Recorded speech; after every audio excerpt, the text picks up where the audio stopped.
Egyik nap arra lettünk figyelmesek, hogy az egyik fiatalember egy fekete zsákot hoz fel, mint végül megtudtuk, ebben voltak azok a dolgok, amiket Bukovszki tábortól a vonaton elkoboztak.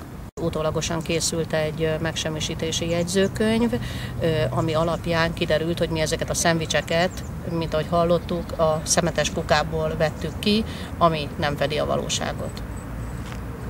Mert a valóság ezzel szemben? A valóság ezzel szemben az volt, hogy a kolléganő főnöki utasításra szétosztotta. A kolléganő mondta, hogy neki kellett aláírni a megsemmisítési jegyzőkönyvet, még ideges is lett amiatt, hogy nem lesz ebből neki valami problémája. Mi ott a külső irodában beszélgettünk arról, hogy ha ebből bármiféle rendőrségi vagy valamilyen ügy lesz, akkor az igazat fogjuk elmondani, mert hamis tanúzásért ugye az embert már igencsak megbüntetik.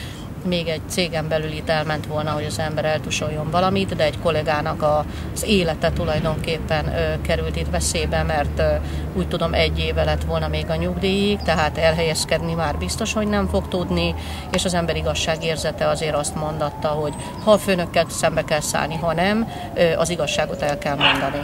Amint ez elhangzott, hogy mi az igazunkért kiállunk, onnantól kezdve a Tóth Pistivel egy üldözés indult irányunkban. Felkértek minket, hogy egy közérdekű bejelentést tennénk el. Természetesen, mivel az igazság mellett mindig is kiálltunk, mind a ketten vállaltuk azt, hogy ezt egy hivatalos helyiségben az igazságnak megfelelően megtesszük. Onnantól kezdve mind a kettőnknek igencsak rossz lett a helyzete bent a munkahelyen. Én, mint kiderült utána, közös megegyezéssel kellett volna, hogy elmenjek. Végül úgy döntöttem, hogy felveszem a harcot, mert egy 30 évi munkaviszony után azért nem fogok azért elmenni, mert valakinek nem tetszett az, hogy megmondtam az igazat.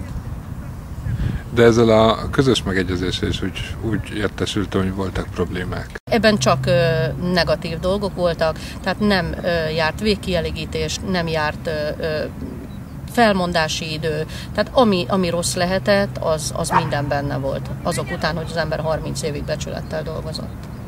Mire képes Mészáros András? Mindenre. Mindenre. Az ő célja elérésében mindenre. November 23-a óta olyan idegállapotban voltam, hogy pszichiátriai kezelés alatt álltam, nagyon erős antidepresszáns gyógyszereket szedtem. Már amikor megláttam a vállalati telefonomon, hogy ő keres, akkor egyszerűen sírógörcs jött rám, olyan lelkiállapotba kerültem miatta.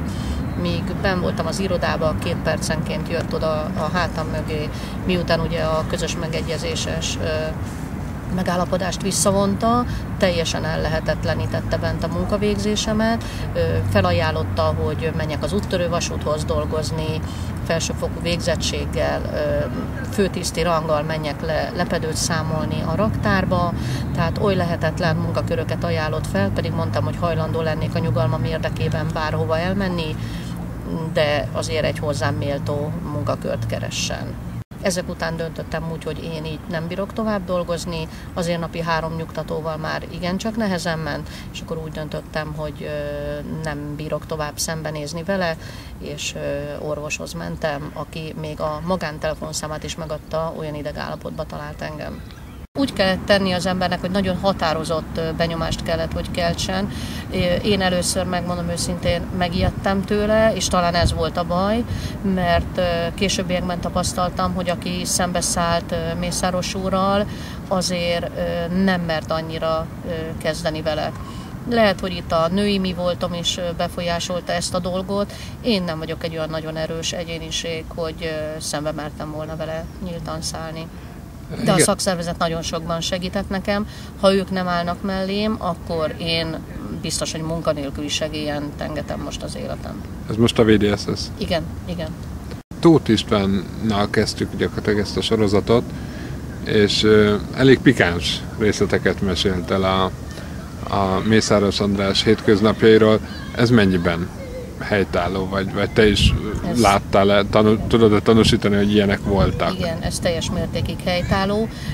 Vezetőtől ilyet még nem láttunk, megmondom őszintén, nem is tapasztaltam ilyet, pedig azért volt jó pár főnököm, komoly emberek, de olyat, hogy vízipisztollyal locsoljuk egymást a munkahelyen, eldugjunk gépkapcsokat, iratokat, cigarettákat a dolgozók elől, a táskába tűzőgépeket rakjunk bele, és vigyük, cipeljük haza.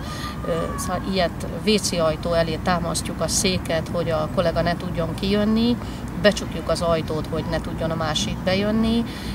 Én egy óvodás gyerek szintjének tartom ezt, nem vezetői magatartás ez szerintem.